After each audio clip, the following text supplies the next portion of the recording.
Hello students, मेरा नाम है संदीप। आप देख रहे हैं मास्टर्स माइंड एजुकेशन चैनल को। आज मैं आपके साथ 11th क्लास केमिस्ट्री का चैप्टर केमिकल बॉन्डिंग डिस्कस करने जा रहा हूं, जिसे मैं डिटेल में आपको सारा एक्सप्लेन करूंगा। चलिए स्टार्ट करते हैं। सबसे पहले फजान रूल। जैसे कि आप स्क्रीन पर देख सकते हैं, फजान रूल क्या है। बेसिकली मैं आपको सिंपल सी बात पहले एक्सप्लेन कर दूं फजान रूल के बारे में। नॉर्मली क्या होता है, अल्कली मेटल है जो वो फर्स्ट ग्रुप के एलिमेंट हैं और हेलोजन फैमिली है वो 17th ग्रुप की फैमिली है। नॉर्मली अल्कली मेटल और हेलोजन के बीच में आयनिक बॉन्ड बनती है, ठीक है, जो कि चार्ज ट्रांसफर होने से तैयार होती है आयनिक बॉन्ड। पर अगर छोटा एलिमेंट अल्कली मेटल का मींस ग्रुप 1 का छोटा एलिमेंट लाइक लिथियम एंड बड़ा एलिमेंट ग्रुप नंबर 17 का लाइक, ये आपस में आयनिक बॉन्ड नहीं बना सकते क्योंकि इसका भी चार्ज बहुत ज्यादा है, उसके पास भी एनर्जी बहुत ज्यादा होती है। सो ये आयनिक बॉन्ड बनाने की जगह कोवलेंट बॉन्ड बनाते हैं। ये एक्चुअली एक्सप्लेन किया था फजान्स ने सबसे पहले। So according to Fajans rule, electron cloud of cation means positive charge वाला लिथियम समझ लीजिए, tends to direct the electron pair of anion means iodine towards itself. As a result electron cloud of anion gets somehow destroyed. So आपस में ये एक दूसरे के close आते हैं, जब बॉन्ड बना लेते हैं तो जो क्लाउड है आयोडीन का वो खराब हो जाता है, ठीक है। As a result, the electron cloud of anion gets somehow distorted. This distortion of electron cloud of anion by cation is known as polarization. इसे हम polarization बोलते हैं। जो cation means lithium ने आयोडीन का क्लाउड खराब कर दिया, उसे हम distortion बोलते हैं। उस phenomena को basically polarization. This bring two oppositely charged ion closer and their charge partially neutralize the ionic bond somehow acquired some covalent character. जैसे कि मैंने आपको स्टार्टिंग में बताया था कि आयनिक बॉन्ड बनाने की बजाय ये कोवलेंट बॉन्ड बना लेते हैं। मैंने यहाँ कंडीशंस भी लिखी हैं। Size of cation is smaller, जैसे कि लिथियम का साइज स्मॉल है ग्रुप 1 में। साइज ऑफ एनायन लार्जर, जैसे कि आयोडीन का साइज ग्रुप नंबर 17 में लार्जर है। Cation and anion have charge large magnitude of charge. तो इन दोनों का मींस कैटायन का और एनायन का चार्ज काफी ज्यादा हाई होना चाहिए, ठीक है जी। ये तीन कंडीशंस हैं। जैसे नॉर्मली पोलराइजिंग कैटायन, ठीक है, ये लिथियम का हो गया, जब इसके पास आता है तो इसका क्लाउड है जो समहाउ डिस्ट्रॉयड हो जाता है। नेक्स्ट टॉपिक है डाइपोल मोमेंट। डाइपोल मोमेंट हम इसे म्यू लेटर से डोनेट करते हैं। The product of magnitude of positive और negative charge q and distance between the charges.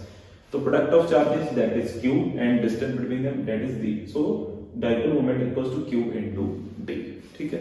इसकी मैंने बहुत सिंपल सी कंडीशंस लिखी हुई हैं आपको एक्सप्लेन करने के लिए, हाईलाइट भी किया हुआ है। मॉलिक्यूल विद सिमेट्रिकल स्ट्रक्चर, मतलब जिसके पास पहली बात कोई लोन पेयर है नहीं, वो सिमेट्रिकल हो ही गया। Molecule with symmetrical structure and linear geometry have zero dipole moment.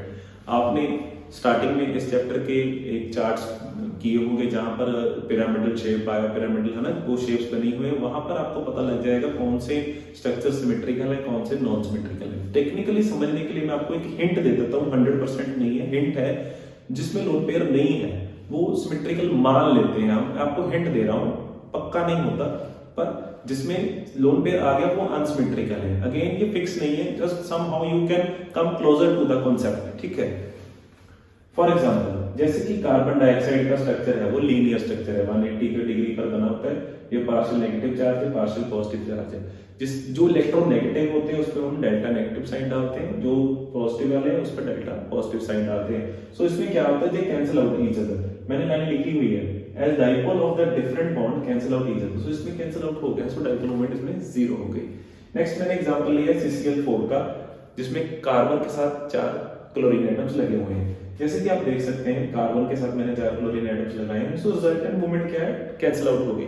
एक बात और ध्यान देने वाली ये है कि जो एरो है ये आपने एरो मींस इलेक्ट्रोनेगेटिव एलिमेंट की तरफ आपने एरो डालना है, ठीक है जी। यहाँ भी मैंने ऑक्सीजन इज इलेक्ट्रोनेगेटिव, सो मैंने ऑक्सीजन की तरफ एरो डाला है। इस पर मैंने क्लोरीन इज इलेक्ट्रोनेगेटिव, सो मैंने एरो क्लोरीन की तरफ डाला हुआ है। कार्बन इलेक्ट्रोपॉजिटिव है, उसकी तरफ कोई एरो नहीं है। सो मींस सिमेट्रिकल स्ट्रक्चर्स हैं, जो लीनियर स्ट्रक्चर्स हैं, उनमें डाइपोल मोमेंट जीरो होती है। Next students, molecules with unsymmetrical structures have resultant dipole moment. अब अनसिमेट्रिकल मैं आपको हिंट के लिए बताता हूं, जिसमें मींस लोन पेयर आ गए। 100% नहीं होता, कई बिना लोन पेयर के भी अनसिमेट्रिकल होते हैं, पर मेजॉरिटी ऑफ द केसेस में आपको एक टिप बता रहा हूं, बस ये रूल लगा सकते हो आप, ठीक है। अगर आपको कुछ नहीं समझ आ रहा है लगा सकते हो, बट बिना लोन पेयर के भी अनसिमेट्रिकल होते हैं, जैसे कि ये, ठीक है। लोन पेयर नहीं है पर स्टिल अनसिमेट्रिकल है। एग्जांपल, इसमें डाइपोल मोमेंट आ गई है, इलेक्ट्रोनेगेटिव की तरफ आपने एरो डाल दिया है। दूसरी एग्जांपल मैंने पिक की हुई है SH2 की, ठीक है, जिसमें सल्फर में 2 हाइड्रोजन के साथ बॉन्ड नहीं है। एरो का ध्यान रखिए, sulphur is more electronegative, so arrow जो है वो सल्फर की तरफ डाले हुए हैं मैंने। रिजल्टेंट डाइपोल मोमेंट इसमें कुछ ना कुछ आएगा। जैसे कि मैं आपको क्लियर करना चाहता हूं, इस केस में डाइपोल मोमेंट बढ़ रही है। सो अब जो हाइड्रोजन अपनी वैल्यूज है वो सल्फर को दे रहा है, सो डाइपोल मोमेंट विल इंक्रीज, ठीक है। इस केस में क्या है, nitrogen is less electronegative than fluorine. इस केस में नाइट्रोजन की डाइपोल मोमेंट की वैल्यू कम हो जाएगी, ये जो डाइपोल लेंथ है वो कम हो जाएगी in case of nitrogen. In case of sulphur ये जो डाइपोल मोमेंट की लेंथ है वो इंक्रीज हो जाएगी। So this is the simplest way to understand the dipole moment, ठीक है। एरो याद रखना, इलेक्ट्रोनेगेटिव की तरफ आपने एरोज डालने हैं। The arrow is toward the more electronegative element, मैंने एक्सप्लेन भी किया हुआ। स्टूडेंट्स, नेक्स्ट मैं बात करने जा रहा हूँ VBT की, वैलेंस बॉन्ड थ्योरी। VBT की सबसे पहली कंडीशंस हैं कुछ। Nucleus of one atom is attracted towards the electron of other and vice versa. Energy is released in attraction. इसमें क्या है, मैं पहले दूसरा पॉइंट भी पढ़ दूं। Nucleus of atom as well as their electron repel each other and energy is needed to overcome the force of repulsion. मैं इसकी सिंपल सी आपको एक समरी बता देता हूं। VBT में क्या होता है, अगर तो attractive forces equal to repulsive forces आ गया तो वो स्ट्रक्चर एग्जिस्ट करता है। अगर attractive forces are not equal to repulsive forces तो वो स्ट्रक्चर एग्जिस्ट नहीं करता। सो मैं आपको एक्सप्लेन कर रहा हूं। For formation the number of attractive forces should be equal to number of repulsive forces. If attractive forces are not equal to repulsive forces then molecule will not form, ठीक है। जो मैंने आपको एक्सप्लेन किया, मैंने लिखा भी हुआ है। सो यहां हम बात करते हैं फॉर्मेशन ऑफ हाइड्रोजन मॉलिक्यूल। सो सबसे पहले हाइड्रोजन एटम हमारे पास दो हैं, A and D, positive charge positive charge. अब उन हाइड्रोजन का एक एक इलेक्ट्रॉन भी होगा। यहां मैंने इलेक्ट्रॉन्स डाल दिए हैं। A का इलेक्ट्रॉन ये रहा, B वाले का इलेक्ट्रॉन ये। A वाले को अट्रैक्ट नहीं करेगा क्योंकि वो ऑलरेडी उसके पास है। A वाले ने B वाले को अट्रैक्ट करना है। लाइकवाइज A ये वाले B को कर रहा है, ये B वाला इलेक्ट्रॉन A वाले पॉजिटिव चार्ज को अट्रैक्ट कर रहा है। सो निग्लेक्ट द डॉटेड लाइन, ये आपने निग्लेक्ट कर देना, मैंने मेंशन किया है। Count the dark line with different atoms, ठीक है। ये डिफरेंट एटम है, A और B के इलेक्ट्रॉन प्रोटॉन है, A और B के हैं। सो अट्रैक्टिव फोर्सेस कितनी हैं हमारे पास? Attractive forces are equal to 2। अब हम बात करते हैं रिपल्सिव फोर्सेस की। रिपल्सिव फोर्सेस में सेम आपने डायग्राम बना लेना है। A का पॉजिटिव चार्ज, B का पॉजिटिव चार्ज, A का इलेक्ट्रॉन, B का इलेक्ट्रॉन। सो रिपल्सिव क्या होता है? Positive positive repel each other. So positive positive repel कर रहा है, नेगेटिव नेगेटिव रिपेल कर रहा है। सो आपने डार्क लाइंस काउंट करनी है। एक डार्क लाइन ये बन गई, एक डार्क लाइन ये बन गई। सो कितने रिपल्सिव फोर्सेस हुए? 2। So the number of attractive and repulsive forces is equal to number of repulsive forces. So molecule exist करेगा क्योंकि अट्रैक्टिव फोर्सेस भी आपने देखो यहां 2 आई है। Attractive forces are 2, repulsive forces are 2। जब attractive forces are equal to repulsive forces so molecule will definitely exist. Students, next मैं बात कर रहा हूं molecule of helium does not form. अभी हीलियम का मॉलिक्यूल क्यों नहीं फॉर्म करता?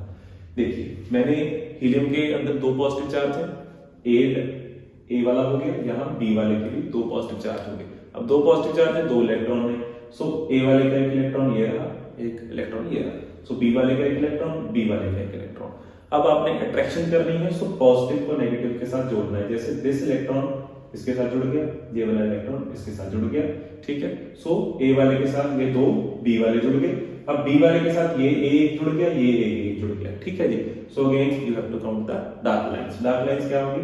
1 2 3 4। सो अट्रैक्टिव फोर्सेस कितने आए हैं? 4 आए हैं, ठीक है। अब स्टूडेंट्स हम रिपल्शन की बात करते हैं।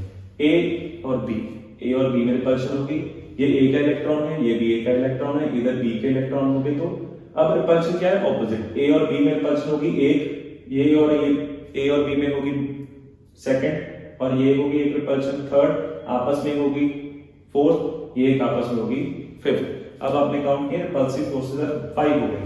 1 2 3, A और B में 4, A और B में 5। सो रिपल्सिव फोर्सेस आर 5। अब आपने नोटिस किया होगा कि अट्रैक्टिव फोर्सेस हमारे पास थे 4 और रिपल्सिव फोर्सेस हमारे पास कितने आ गए? 5। According to condition attractive forces are not equal to repulsive forces. So हमारी थ्योरी के accordingly molecule of helium does not form. VBT के अकॉर्डिंगली ये फॉर्मेशन पॉसिबल हो नहीं सकती। आई होप स्टूडेंट्स जो मैंने एक्सप्लेन किया आपको क्लियरली समझ आया होगा। So thanks for watching my video. Do like and subscribe my channel masters mind education. And अगर आपको मेरी ये पीडीएफ चाहिए हैं so please contact me. Thank you so much.